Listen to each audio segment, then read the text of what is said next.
요단강을 건너자. 자, 요단강의 영적 의미에 대해서 한번 살펴보도록 할게. 요단강, 죄를 씻는 곳.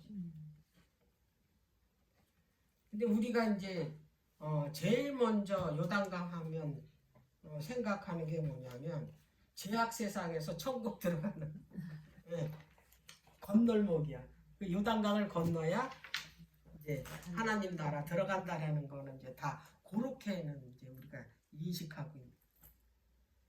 근데 요단강이 자아가 죽는 거라는 건 몰라. 요단강의 의미가 뭐냐면 자아가 죽는 곳이야. 자아가 죽는. 그리고 이제 자아가 죽는 곳이니까 이제 하나님의 자녀로 거듭나.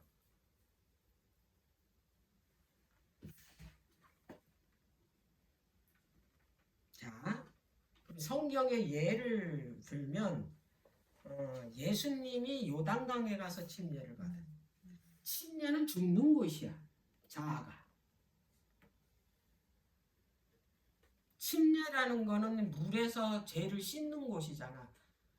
물에서 내 자아가 죽는 곳이야. 침례라는 건. 그리고 거듭나잖아. 하나님의 자녀로. 나만 장군이 엘리사 선지자가 요단강에 가서 7번 씻으면 낫는다고 가서 요단강에 가서 7번 씻으라고 그랬잖아.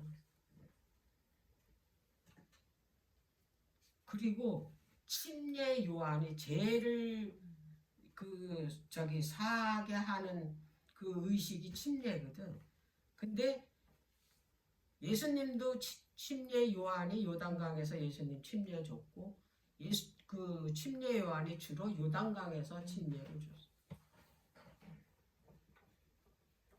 그리고 우리가 이제 가장 잘 아는 게 그 요단강에 제사장들이 어깨를 메고 발을 디뎠을 때 요단강이 갈라졌고 그 뒤를 따라서 이제 이스라엘 백성들이 가나안 땅으로 들어가는 그런 일이 요단강에서 있었다는 거. 그리고 이제 중요한 거, 요단강하고 홍해는 연결돼 있다는 거.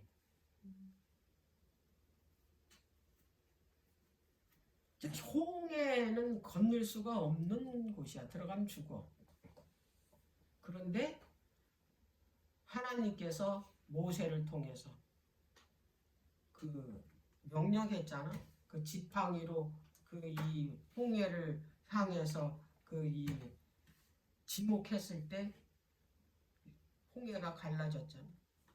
홍해가 갈라졌을 때 이 이스라엘 백성들이 그 홍해를 건너서 이제 그 가나안으로 들어가는 그 이 광야로 들어갔잖아. 광야가 지나가야 가나안으로 들어가니까.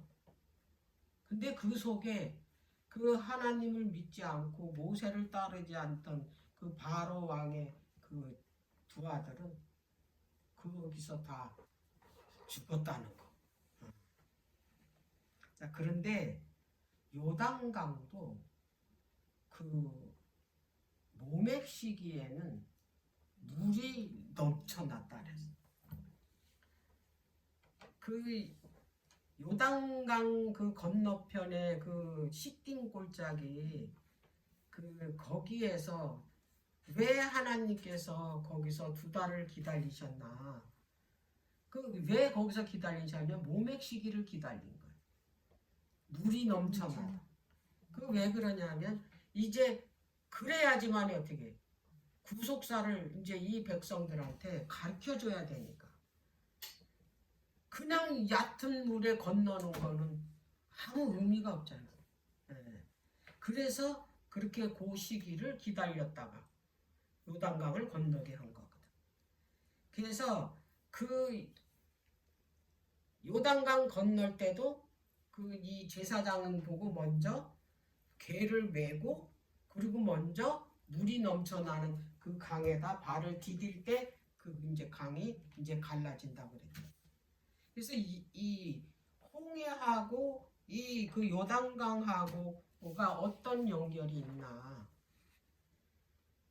자, 하나님께서 그 원래 홍해길을 가면 이게 그거 앞에 홍해로 들어가면 죽잖아.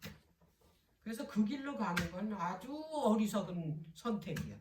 근데 하나님께서 멀쩡히 그 블레셋 그 해변길로 가면은 금방 가. 며칠도 안 걸려.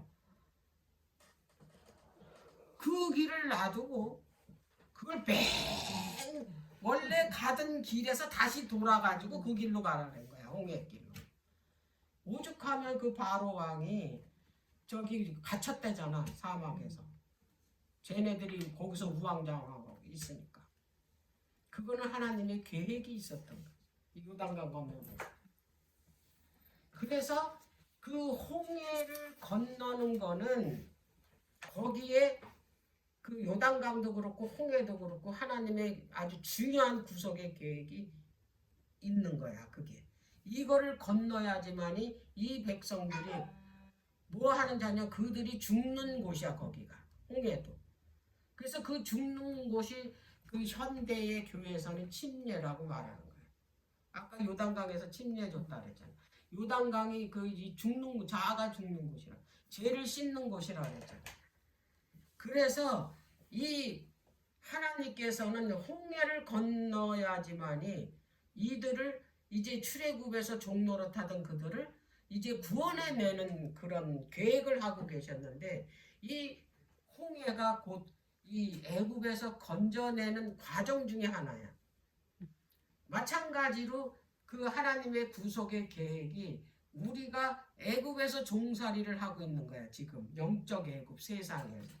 근데 여기서 이 구원을 받으려면 반드시 홍해를 건너야 되는 거야. 그 홍해가 침례, 이걸 가르쳐 주기 위해서 홍해 길로 인도를. 이게 이 백성들한테만 가르쳐 주는 게 아니라 후대의 그 하나님 백성들에게도 뭘 하기 위해서? 교훈이 되게 하기 위해서 이 일을 하셨어야 돼.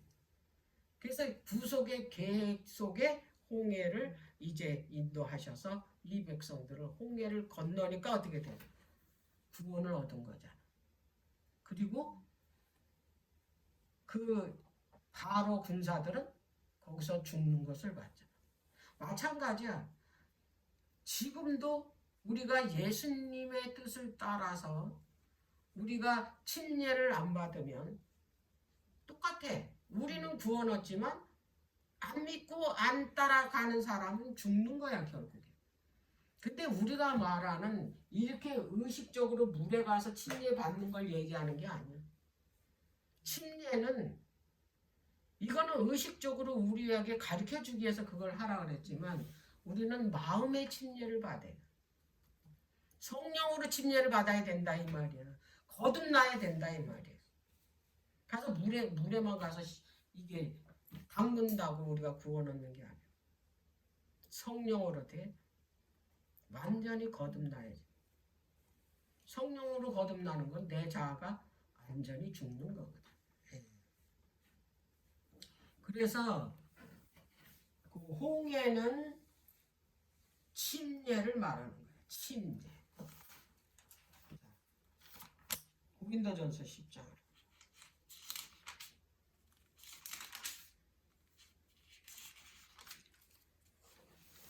10장 1절 2절.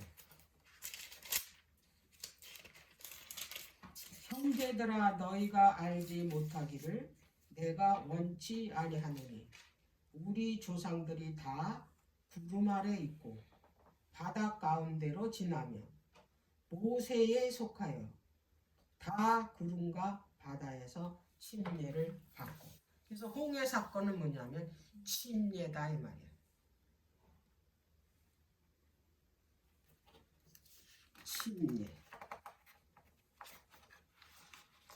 그래서 그 홍해나 요단강은 믿음으로 건너야 돼. 이게 믿음이 아니면 못 건너. 이거는 홍해를 건너야지만이 하나님의 나라로 가는 요단강을 건널 수 있어. 홍해를 건너지 않으면 하나님 나라로 가는 요단강을 건널 수가 없어. 이건 연결된 거기 때문에. 이스라엘 백성들이 그 홍해 앞에 딱 섰을 때 불평했잖아. 우리를 저 애굽에서 건져내다가 여기서 죽게 하냐고. 우리 도로 돌아간다.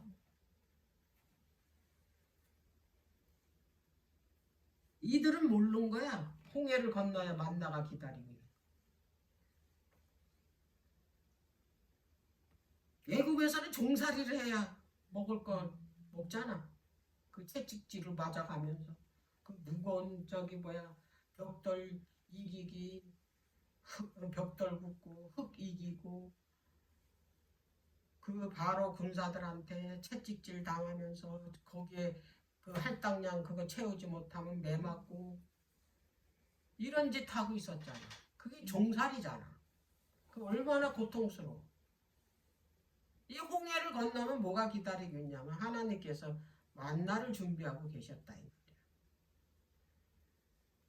그런데 불평불명만 하고 있었던 거야. 믿음으로 홍해를 건너라 그러면 건너면 되는데 죽는다 이거지. 오늘날도 똑같다니까. 이게 영적 이스라엘 백성. 하나님 뜻대로 하나님 말씀대로 하면 죽을 것 같아. 그래서 왜냐하면 하나님의 말씀을 순종하는 일이 결코 쉬운 일이 아니야. 홍해 요단강도 믿음으로는 아니면 절대로 건널 수가 없어. 똑같아 지금도. 우리가 하나님의 말씀을 순종한다는 것은 믿음 없이는 못해. 왜? 이 세상하고 완전히 이게 반대니까. 자, 그런데 홍해를 건너야지만이 살 수가 있어. 안 건너면 어차피 죽어. 뒤에 누가 쫓아오기 때문에. 바로 군사가 쫓아오잖아. 근데 요단강을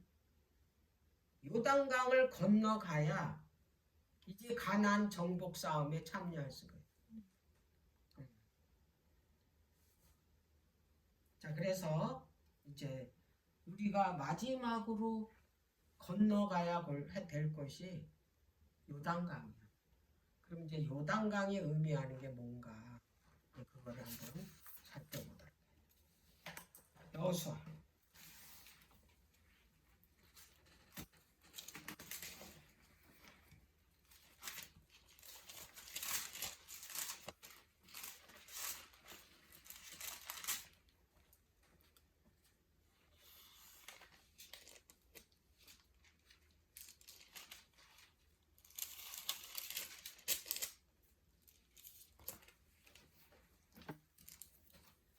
지금 요단강을 이제 건너기 위해서 지금 먼저 준비할 게 있어. 3장 1절서부터 여호수아가 아침에 일찍 일어나서 이스라엘 사람들로 더불어 시딤에서 떠나 요단에 이르러서는 건너지 아니하고 거기서 유숙하니라. 3일 후에 유사들이 진중으로 두루다니며 백성에게 명하여 가로되 너희는 레위 사람 제사장들이 너희 하나님 여호와의 언약궤 매는 것을 보거든 너희 곳을 떠나 그 뒤를 쫓으라. 그러나 너희와 그 사이 상거가 2000규빗쯤 되게 하고 그것에 가까이 하지는 말라. 그리하면 너희 행할 길을 알리니 너희가 이전에 이 길을 지나보지 못하였음이니라. 5절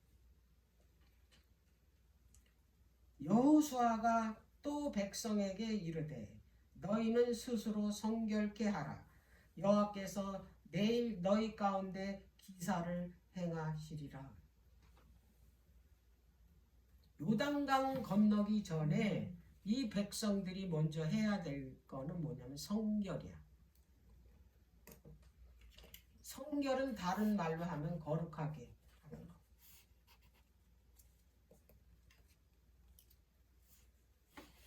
자, 그리고 난 다음에 제사장이 어떻게 했냐면 언약궤를 매는 거예요. 언약궤는 우리가 알고 있다시피 그 언약궤는 하나님의 임재의 상징이에요.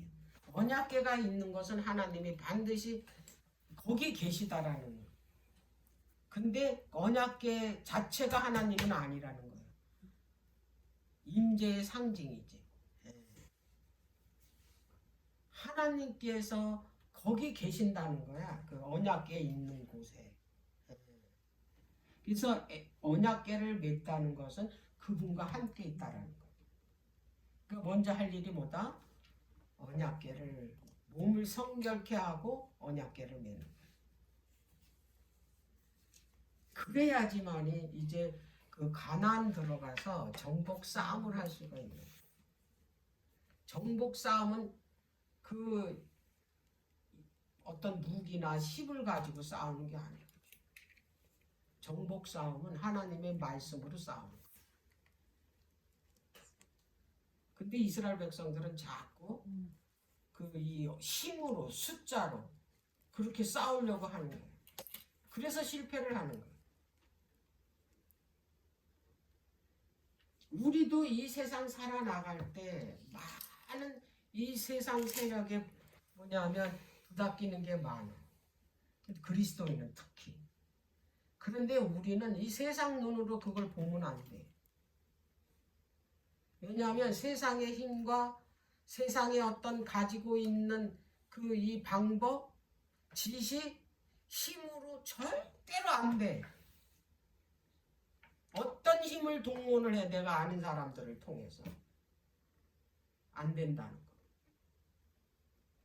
그래서 우리가 이 세상을 정복을 하려면 우리는 하나님의 말씀으로 정복을 해야 돼. 근데 자꾸 뭐냐면 내가 가지고 있는 그 조금 있는 힘으로 이기려고 하는 거예요. 절대로 안 돼. 그래서 우리는 하나님께 의지하고 하나님을 우리의 대장으로 모시고 앞장 하나님 그 예수님은 우리의 군대 장관으로 그분을 앞세우고 우리는 그를 뒤따라가야 돼. 근데 자꾸 내가 앞서려고 그러니까 예수님은 뒤로 뒷전에다가 두고 내가 앞장서려고.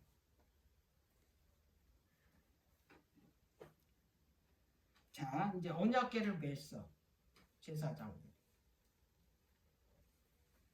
근데 맨다고 되는 게 아니에요. 여호수아가 하나님께서 이제 그 명령했잖아. 요단강 앞에 이제 막 물이 그렇게 막 넘실대는데 거기에 발을 디디라고. 겁나서 못 디디면 절대로 물이 갈라지지 않아. 보이는 걸 가지고 우리는 믿으면 안 돼. 그리고 그 일어나는 과정을 보고 믿는 것도 안 돼. 전혀 상황이 환경이 그런 일어날 어떤 것도 보이지 않는 상태에서 하나님께서 명령한 걸 믿어야지. 조금이라도 그런 걸 일어나는 걸 보고 내가 이걸 해야 되겠다. 그렇게 하는 거는 절대로 믿음이 아니고 절대로 그런 기적도 일어나지 않아. 사소한 것도 똑같아. 우리 삶 속에서 일어나는 사소한 일. 믿음으로 우리는 모든 일을 행사를 해야지 일어나는. 조금 이따 요거 끝나면 그거 이제 그 기적을 경험하는 이제 믿음에 대해서 잠깐 거론할 건데, 나는 그런 경험을 되게 많이 했거든. 전혀 일어나지 않는 일을 하나님께 기도하고 하나님께서 해주실 걸 믿고 그게 시간이 가도 그냥 전혀 근심 걱정을 안 하는 그런 믿음. 그게서 그렇게 했기 때문에 그 일을 경험을 많이 했기 때문에 그래서 내 믿음이 그게 이게 무너지질 않는 거야. 그걸 경험을 많이 했기 때문에. 옛날에 그 저기 뭐야 그 IMF 때 단독주택이 아주 말도 못하게 떨어졌어. 집값이. 그 왜 그랬냐면 기름값이 너무 비싸. 석유 보일러잖아. 한 달에 그 집 거기 그 겨울에 그 집을 그 보일러를 돌리려면 그렇게 따뜻하게 하지 않아도 두 도람을 쓰는데 그때 그 달러 값이 1,800원까지 올라갔어. 그 기름값이 얼마나 비싸겠어. 한 도람이에 약 한 15만 원 정도면 두 도람이면 30만 원. 이게 추우니까 또 보일러도 터졌어. 그런 상황에서 이제 이렇게 봄이 됐는데 이제는 도저히 이 집에서 살다가는 이제 못 살겠는 거야 이게. 그래서 이제 이 집을 팔고 이사를 가야 되는데 집이 안 나가잖아. 보러도 안 와. 그런데 나 하나님께 맡겼어. 9월까지만 이사 가게 해달라고. 3월 달에. 왜냐하면 9월 달 지나면 또 겨울 오잖아. 그러면 이제 내가 믿음의 표시를 뭘로 했냐면 부동산에다 안 내놨어. 벼룩시장에다. 근데 한 달 단위로 돈을 이제 주잖아. 그 4월달, 5월달, 6월달, 7월달, 8월달이 됐는데도 끼미가 없어. 보러 오는 사람이. 계속 연장. 그거 가지고 내가 근심하고 이거 안 되면 어떡하나 이런 마음이야. 나도 그것도 신기해. 그게 누가 했냐? 성령이 해주신 거야. 그거는 내 힘으로 된 게 아니고. 근데 9월달은 다가오는데 9월달까지 이사 가게 해달라 그랬는데 근데 이거 뭐 전세로 가는 것도 아니고 집을 팔고 가야 되는데 사고 팔고 하는 데는 못 걸려도 2달이잖아. 그러면 포기할 만은 되잖아. 근데도 기다렸어. 8월 15일 나 이게 날짜도 아니죠. 사람이 왔어. 집을 사겠대. 계약금을 냈고 보름 만에 자기 이사 와야 되겠다. 그래서 9월 초에 이사를 했다니까 그거 하고. 그렇게 그 상황이 어떤 게 벌어지는 상태에서 믿는 건 믿음이 아니라는 얘기야. 내 얘기. 전혀 그게 없어야 돼. 그런 상황에서 믿는 믿음이 진짜 믿음이야. 그게 여기서 마찬가지야. 요단강을 건너는 거, 홍해를 건너는 거는 보지 않고 갈라지는 거 보지 않고 내 디뎠을 때 그때서 갈라진다. 그렇지 않으면 죽어. 거기 들어가면 죽는 거잖아. 근데 내가 믿음으로 들어갔을 때 홍해가 갈라지고 요단강이 갈라진다. 그래서 이게 하나님의 말씀은 이 세상 생각, 지식으로는 절대로 일어날 수가 없는 거야. 불가능이야, 100%. 그래서 그 불가능인 거를 하나님의 말씀을 100% 믿고 하는 거예요. 그게 믿음이에요. 자, 그리고 여기서 이제 디뎠을 때 이제 디뎌라 그랬잖아. 그럼 물이 갈라진다고. 디디는 게 믿음이에요. 언약궤를 메고 요단강에 발을 디딜 때 그 디디는 게 믿음이라고. 그게 점점 물이 이렇게 갈라지는 게 아니잖아. 과정이 없잖아. 그래 무조건 디디는 거야. 그랬을 때 요단강이 그냥 순식간에 갈라지는 거야. 자, 거기가 우리가 생각할 때 내가 내 디디면 죽는 길이야. 사람이 생각할 때. 그게 내 딛는 게 그게 믿음이라고. 요단강 그랬잖아. 막 물이 막 엄청 넘실대는데 거길 디디려는 거야. 그건 죽는 길이야. 이게 발 내딛는 길이에요. 그런 믿음이 있어야지만이 그때 일어나는 거야 기적이. 예. 그래야지만이 어디로 들어갈 수 있냐면 가나안으로 들어갈 수 있다라는 거야. 자, 그러면 이제 홍해는 이스라엘이 가나안으로 들어가는 출발점이야. 우린 출발했잖아. 그리고 이제 요단강은 구원을 완성시키는 거야. 우리가 이제 이거 남은 거야, 요단강. 요걸 건너는 우리 가정에 지금 여기 서 있는 건데, 그럼 요단강을 건너는 영적 의미는 뭔가? 우리가 이제 요단강을 건너려고 이제 가나안 들어가기 바로 직전이잖아, 우리가. 그 모압 땅에서 시딤 골짜기에서 이스라엘 백성들이 요단강 앞에 그들이 다 어디냐면 가나안을 들어가기 위해서 있잖아, 요단강 건너편에.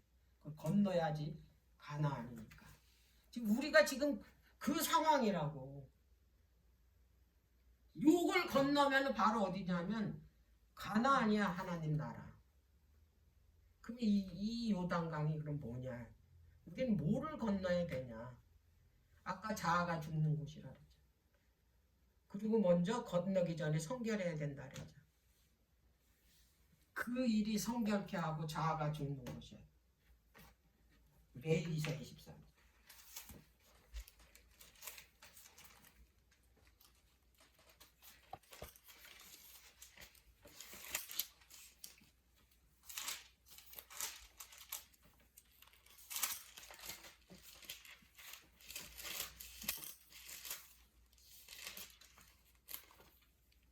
자, 26절서부터. 여호와께서 모세에게 일러 가라사대 7월 10일인 속죄일이니 너희에게 성해라. 너희는 스스로 괴롭게 하며 여호와께 화제를 드리고 이날에는 아무 일도 하지 말 것은 너희를 위하여 너희 하나님 여호와 앞에 속죄할 속죄일이 됨이니라. 이날에 스스로 괴롭게 하지 아니하는 자는 그 백성 중에서 끊어질 것이라. 이날에 누구든지 아무 일이나 하는 자는 내가 백성 중에서 멸절시키리니 너희는 아무 일이든지 하지 말라.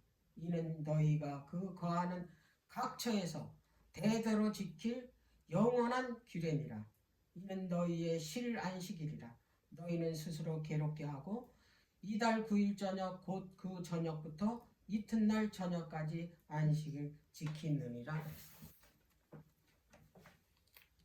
현재 영적 요단강을 건너는 거는 이때에 몸을 성결케 하고 언약궤를 맺잖아.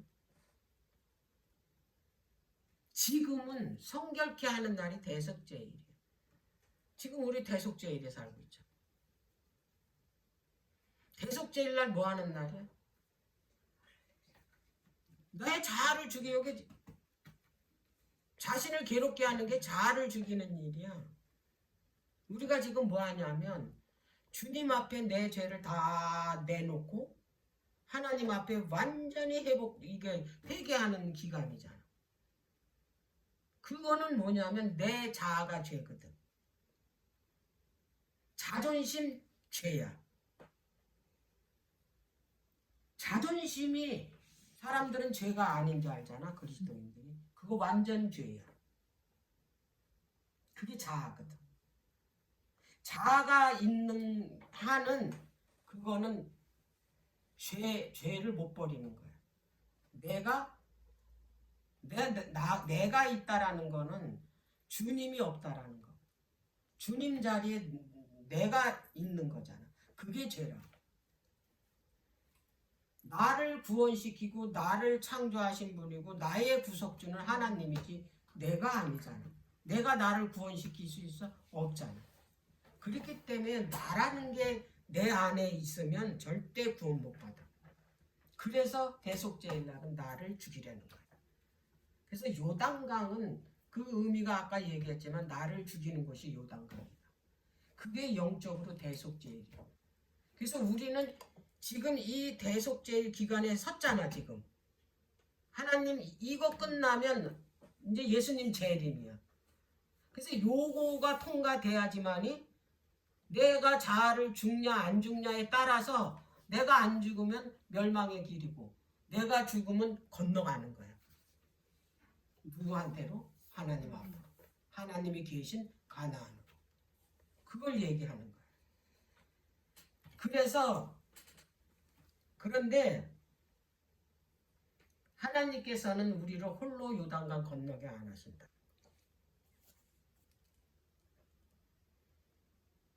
너네들 혼자 건너라고 안 그런다고. 반드시 내가 너와 함께 한다. 이걸 알아.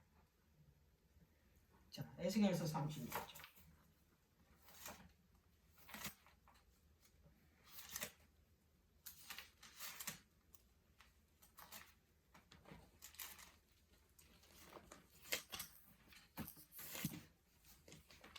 자, 이 에스겔서가 그들이 그 우상 숭배로 죄로 그들이 예루살렘이 망했고 그리고 바벨론의 포로로 붙잡혀 갔잖아. 우리가 똑같은 상황이야. 우리가 바벨론의 포로로 붙잡혀 있다가 하나님께서 우리를 구원해 내주시거든. 근데 여기에서 에스겔 선지자에게 어떤 말씀을 하셨냐면 내가 너희들을 각 곳에 열국에 너희들이 흩어져 있잖아. 종으로 다 팔려가가지고.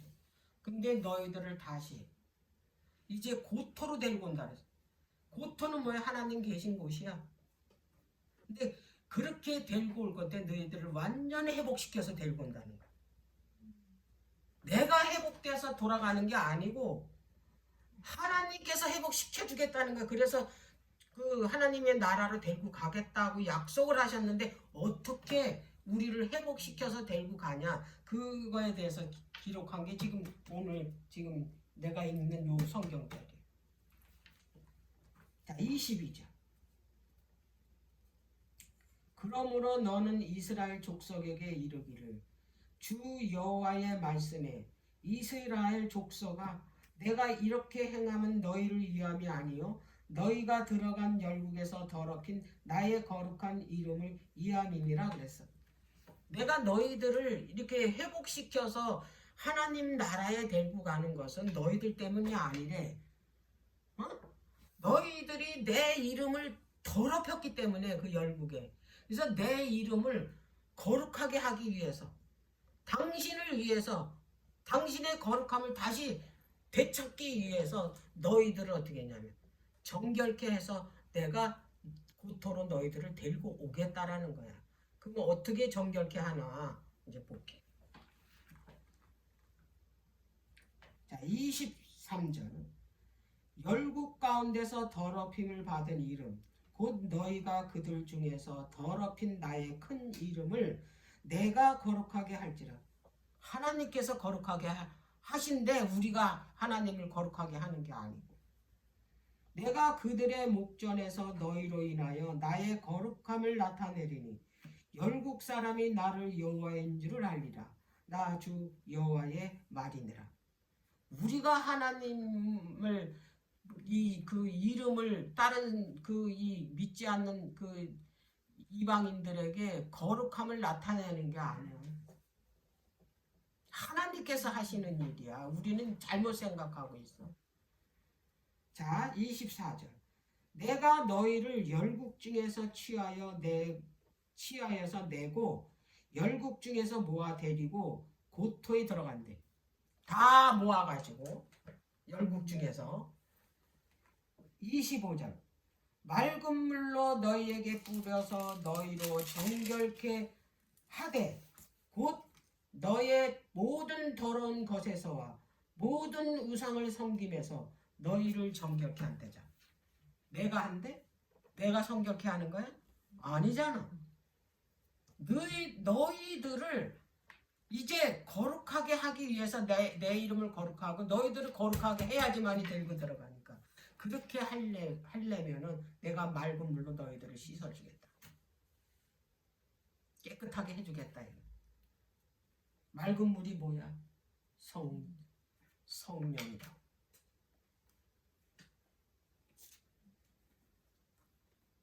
26절에 또 새 영을 너희 속에 두고 새 마음을 너희에게 주되 너희 육신에서 굳은 마음을 제하고 부드러운 마음을 줄 것이며 이게 두 번째예요. 새 영을 준대. 성령이야 성령. 굳은 마음을 제한대. 거듭나게 해준다 이 말. 아까 요단강이 거듭나게 해주는 곳이라 성령이 해주겠다는 거예요. 성령이 내 죄를 깨끗하게 해주고 이거는 회개케 해주겠다는 거예요. 성령을 통해. 두 번째는 성령을 통해서 우리를 거듭나게 해주겠다는 거예요. 세 번째 27절 또 내 신을 너희 속에 두어 너희로 내 율례를 행하게 하리니 너희가 내 규례를 지켜 행할지니라 그러잖아. 성령을 네 마음에다 두고 나의 율례, 나의 계명을 지키게 하게 해. 내가 하는 거 여기 있어? 없잖아 하나도. 죄를 해결케 해서 깨끗하게 해주고 그 다음에 성령을 통해서 우리 굳은 마음을 제하는 거는 거듭나게 해주는 거야. 옛사람은 어떻게 죽고 새로운 사람으로 거듭나게 해주겠다는 거야. 이게 두 번째야. 세 번째 또 새 신을 둬가지고 하나님의 율법을 하나님의 계명을 지키게 해주겠다는 거야. 하나님의 계명 내가 지켜? 성령이 해주신다 이 말이야. 그리고 28절에 그렇게 한 다음에 내가 너희 열조에게 준 땅에 너희가 거하여 내 백성이 되고 나는 너희 하나님. 여기 우리가 하나라도 내가 하는 거 있으면 말해.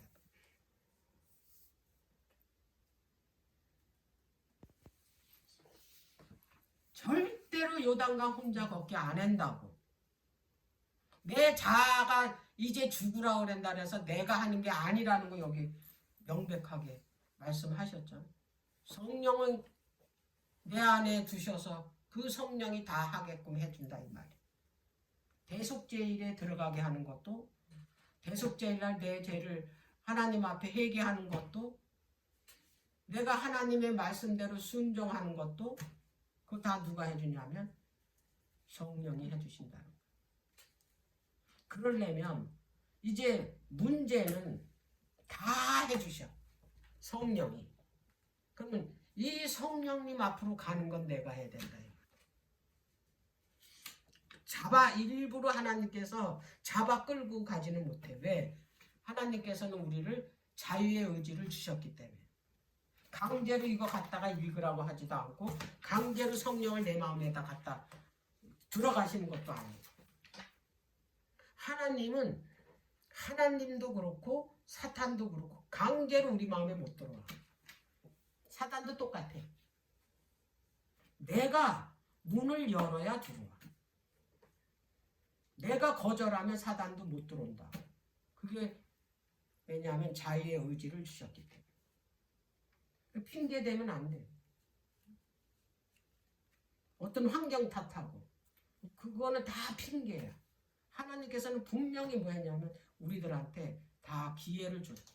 그리고 언제든지 들어오실 준비를 하고 있어. 그래서 계시록 3장에 보면 내가 문 밖에서 문 두드린데 그 문이 뭐냐면 마음의 문이거든. 열기만 하면 언제든지 들어올 준비를 그 문 앞에서 서 계시고 있다 이 말이야. 우리 마음 문 앞에. 먼 데 있는 분이 아니래. 가까운 데 있대. 하나님은 먼 데 있는 분이 아니고 가까운 데 계시. 어디에? 나의 그 문 앞에. 마음 문 앞에. 제발 문 좀 열어다오. 내가 좀 들어가서 내가 다 해줄게. 그렇게 애원하고 호소를 해도 마음문을 꽉 닫고 주님을 배척을 하는 거예요. 그건 나지 하나님이 아니에요. 그 마음의 문 여는 게 뭐냐면 말씀뿐이 열 수 없어요. 그래서 여기로 가야 돼 내가.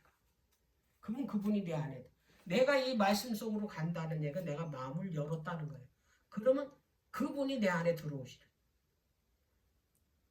그래서 오늘 요단강으로 우리가 그 가자는 얘기는 우리가 대속제일에 참여하자는 거예요. 대속제일. 그래서 대속제일이 첫 번째 그 요구하는 게 뭐냐면 죄를 회개하는 거잖아. 그리고 자아를 죽이려는 거잖아. 그러면 그 다음은 어떻게 되냐? 그분이 다 알아서 해줘. 그렇게 하려면 우리가 말씀 속으로 들어가지 않으면 대속제일에 참여 아예 생각도 안 해. 그래서 이 시대에 지금 어느 때에 우리가 서 있는지를 정확하게 판단을 하면 말씀을 통해서 듣거나 보거나 할 때 그때 내가 듣고 마음 문을 활짝 열고 그분이 내 안에 들어오시도록 하면 나머지는 그분이 알아서 다 해주시겠다는 약속을 오늘 에스겔을 통해서 그리고 그 이 사도 요한을 통해서 각 책에서 선지자들을 통해서 다 말씀을 해 놓으셨다. 그래서 오늘은 우리 시대에 현재 이미 대속제일이 시작된 지는 오래됐어요. 1844년 10월 22일 2300 주약까지니 그때야 성소가 정결해지리라 하나님께서 다니엘서 8장 14절에 분명히 말씀하죠. 그 시대는 이미 끝났고 예수님이 우리 죄를 대속하기 위해서 지성소에 들어가셨고 그러면 이 기별을 들었으면 우리는 어떻게 해야 되냐면 그 대속죄 지성소로 우리가 들어가야 예수님과 함께 어떻게 돼? 들어가야 된다는 거예요. 지성소는 옛날에 대제사장만 들어갔지만 예수님이 십자가에서 그분이 어떻게 했어요? 제물로 단번에 드림으로 인해서 그 문을 열어놨어요. 그리고 언제든지 누구든지 원하는 사람이 어떻게 거기를 들어갈 수 있다라는 거예요. 그래서 오늘 이제 이 메시지는 우리가 요단강으로 이제 건너자인데 그 요단강이 바로 대속제일이라.